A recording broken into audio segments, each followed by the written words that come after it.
That's sort of the monkey dad ethos. I get it, because they're cold open. Yes. Yeah, there's your cold open. Hello world, my name is Daniel Roher. I am the director of Tuner. I am here with MUBI at Posteritati discussing some of my favorite films.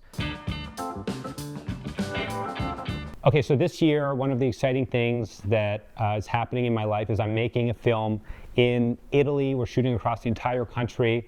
And so I have been immersing myself in Italian cinema because as all of my collaborators are Italian, I want to at least have a basic orientation in Italian movies and Italian movie history. So that will be a theme of some of my picks today.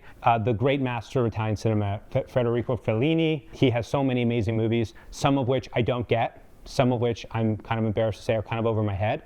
Everyone loves 8.5, and I'm just not smart enough for that movie. So I'm going to revisit it in a couple of years. But La Strada is one of my favorites. This is a film about a woman trying to make her way in the world. It's a singular performance. It's amazing cinematography, and just deeply felt characters in the Italian neorealism style. I always felt that if technology was different, the Italian masters might have made documentaries, but instead they made these very tactile, these films that you could smell and feel. And you know, when Hollywood, when what was being made in America was very polished, the Italian neorealists were making films that were of the people, for the people, that felt very, very, very real and handmade. And there's no French New Wave, there's no new Hollywood without what the Italians were doing. Art house cinema was invented in Italy. It is as Italian as the cobblestone on the streets or the pasta on the plates. And so I have a lot of love in my heart for Italian cinema and the Italian masters. And it's exciting to get the opportunity to make an American movie in Italy, which is a different thing, I understand, but I'm still trying to pay my respects to the masters. La Strada. Amarcord.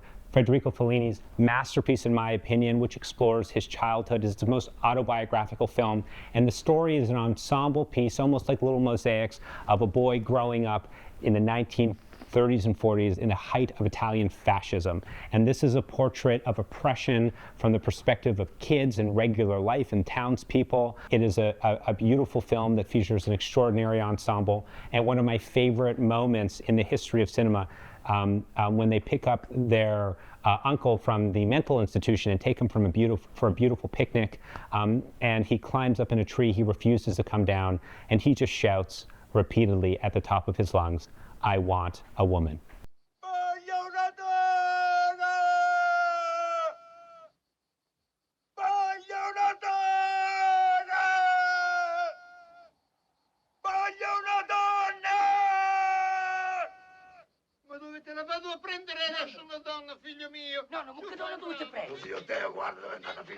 It's a fabulous scene. It's a hilarious movie. It's a sad movie.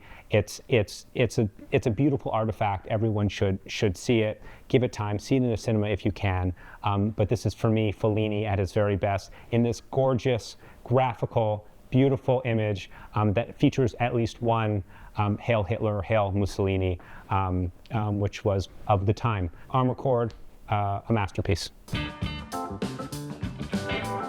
So it is my great pleasure to be standing in front of what many would consider the greatest film ever made, constantly ranked on Sight and Sound's yearly polls in the top 5, I believe. School of Rock, one of the most important films of my life, the first film I remember seeing and falling in love with as a 10-year-old when it came out in theaters, directed by one of my heroes, Richard Linklater. What can I say about this film? Any movie that features a performance of one, that is to say, only one actor could do this role. There's no one else who could have played this role. That's amazing. It's an incredible ensemble. You got 15 kids in the movie. Each one has their own personality. You get to know them very quickly. It's an incredible script. Mike White is the master of the tight 90. It's a perfect film. It is a simple story, well told. It's got heart, it's got music, it's got laughs, brought all together by one of my cinematic heroes, Richard Linklater. I had the honor of meeting Mr. Linklater, and I said, "You made the best film ever made." And he was expecting me, I think, to say Boyhood or one of his other movies, but it was obviously School of Rock. So, great film, worth revisiting. if I was ever acting in a scene and I had to cry, I would simply close my eyes and think about the ending for this film.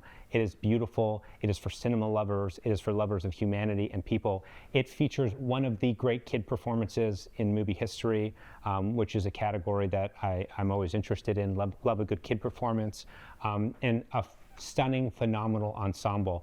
It sort of feels like it's from another age. It's about the passage of time. It's about letting go of one's past and growing up into the future, set against the backdrop of this very beautiful little sleepy Italian town, and the sort of epicenter of that town being the main square where the cinema actually is.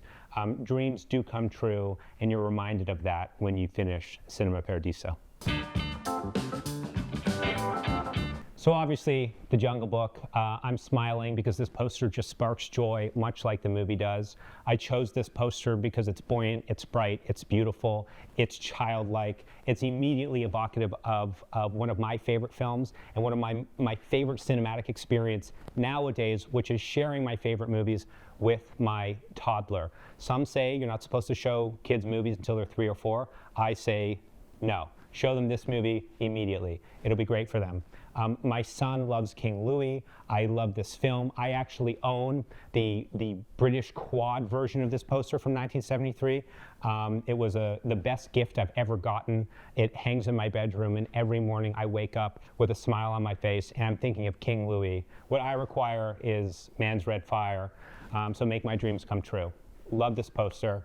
Can't go wrong. I can name all these characters and I can sing the songs. If you're someone who enjoys a fun time at the movies with good music and a propulsive story, this is your movie. I promise you some amazing needle drops, some romance, some danger, some thrills. Go see it in the theater. Go see it in the biggest speakers you can find. Tuner, Theaters in May. Thank you so much for having me in this beautiful film poster palace. Take care.